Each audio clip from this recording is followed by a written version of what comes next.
لالچی عورت اور بوڑھا فقیر۔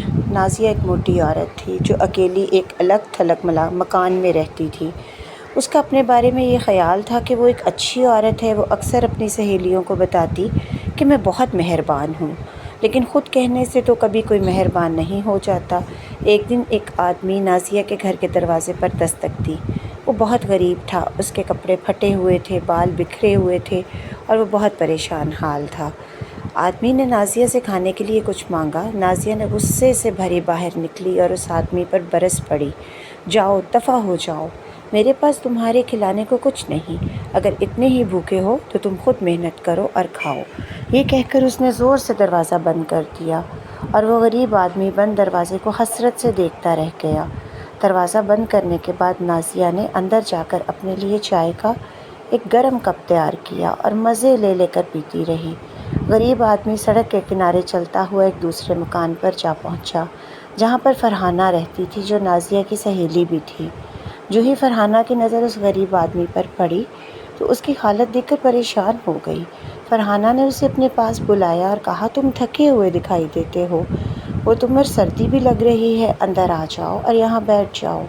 اگرچہ میرے پاس کوئی چائے وغیرہ تو نہیں ہے، لیکن تم پریشان نہ ہو، میرے پاس ایک روٹی اور 3 سیب ہیں۔ ایک سیب میں کھا لیتی ہوں اور 2 تم کھا لو۔ وہ آدمی اس عورت کے گھر کے اندر گیا اور بیٹھ گیا۔ تھوڑی دیر تک ان دونوں نے باتیں کی، پھر فرحانہ نے اور اس آدمی نے مل کر روٹی اور سیب کھائے۔ تب وہ آدمی کھڑا ہو گیا اور فرحانہ کا شکریہ ادا کرتے ہوئے کہنے لگا، آپ نے مجھ پر بڑا احسان کیا۔ سورج غروب ہوتے وقت آپ جو کام شروع کریں گی وہ چاند کے نکلنے تک جاری رہے گا۔ پھر اس آدمی نے دوبارہ خاتون کا شکریہ ادا کیا اور اللہ حافظ کہتا ہوا وہاں سے چلا گیا۔ فرحانہ سوچنے لگی کہ اس آدمی نے کیا عجیب و غریب بات کہی ہے کہ جو کام تم سورج غروب ہونے کے وقت شروع کرو گی وہ چاند کے نکلنے تک جاری رہے گا۔ وہ سوچ میں پڑ گئی کہ اس بات سے اس کی کیا مراد ہے۔ پھر فرحانہ کو ایک سیب رکھا ہوا دکھائی دیا۔ وہ خود سے کہنے لگی، بیچارے نے صرف ایک سیب کھایا ہے، جبکہ میری خواہش تھی وہ دونوں کھائے۔ کیوں نہ میں اس بچے ہوئے سیب کو ٹوکری میں رکھ دوں۔ اس نے وہ سیب اٹھایا اور بڑی ٹوکری میں ڈال دیا۔ پھر اس نے مڑ کر دیکھا، ایک اور خوبصورت سیب رکھا ہوا دکھائی دیا۔ یہ تو بڑی عجیب بات ہے، میں نے ٹوکری میں سیب ڈال دیا تھا، مگر یہ پھر کہاں سے آ گیا؟ اس نے وہ سیب بھی اٹھا کر پھر ٹوکری میں ڈال دیا اور پھر مطمئن ہو گئی، مگر اس کی حیرت کی انتہا نہ رہی کہ جب اسے میز پر ایک اور سیب رکھا نظر آیا۔ وہ سیب ٹوکری میں ڈالتی تو اسے میز پر ایک اور مل جاتا۔ اب فرحانہ سمجھ گئی کہ اس آدمی کی بات کا مطلب کیا تھا۔ وہ ٹوکری میں سیب ڈالتی رہی یہاں تک کہ چاند نکل آیا۔ پھر میز پر کوئی سیب نظر نہ آیا۔ اب اس کی ٹوکری سیبوں سے بھر چکی تھی۔ دوسرے دن اس نے وہ سیبوں سے بھری ٹوکری بازار میں جا کر بیچ دی۔ اس طرح اس کے پاس بہت سی رقم آ گئی۔ فرحانہ کی سہیلی نازیہ نے اس غریب کو دھکے دے کر نکال دیا تھا۔ جب اس نے فرحانہ کی سیب کی ٹوکری دیکھی تو حیرت سے اس کی آنکھیں کھل گئیں۔ اس نے فرحانہ سے پوچھا، یہ تم نے کہاں سے لیے ہیں؟ تمہارے گھر میں تو کوئی سیب کا درخت بھی نہیں ہے۔ فرحانہ نے اسے پورا واقعہ سنایا کہ کس طرح اس نے اس غریب آدمی کو کھانے کے لیے روٹی اور سیب دیے تھے اور کس طرح اس نے اس کا شکریہ ادا کیا۔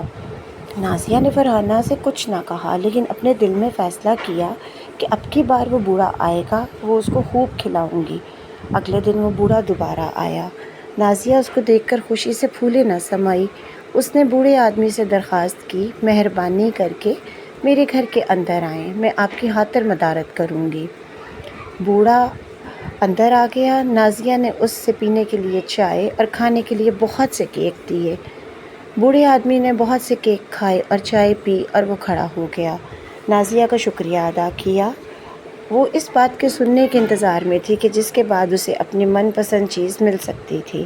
پھر بوڑھا آدمی بولا، سورج ڈوبنے کے وقت جو کام تم شروع کرو گی وہ چاند نکلنے تک کرتی رہو گی۔ یہ کہنے کے بعد بوڑھے نے اللہ حافظ کہا اور چلا گیا۔ چونکہ نازیہ کے ذہن میں تھا کہ سورج غروب ہونے کا وقت اس نے کیا کرنا ہے، اس لیے اس نے ایک چاندی کا سکہ پکڑا اور کہا، جب سورج غروب ہوگا تو میں سکہ اٹھا کر بیگ میں رکھوں گی، پھر چاند نکلنے تک سکے اٹھاتی اور بیگ میں ڈالتی رہوں گی، جبکہ آج رات چاند دیر سے نکلے گا، اس طرح صبح سے پہلے میں بہت دولت مند ہو جاؤں گی۔ آخر سورج غروب ہونے لگا اور وہ وقت آ پہنچا جس کا نازیہ کو بے چینی سے انتظار تھا۔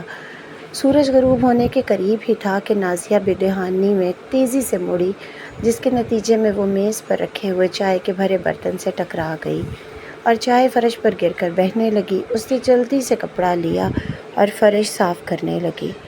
وہ یہ کر کے ہٹی تھی، اسی وقت سورج غروب ہو گیا۔ پھر کیا ہوا؟ وہ بیچاری سارا وقت چائے صاف کرتی رہی، یہاں تک کہ چاند نکل آیا، اور اس رات چاند دیر سے نکلا۔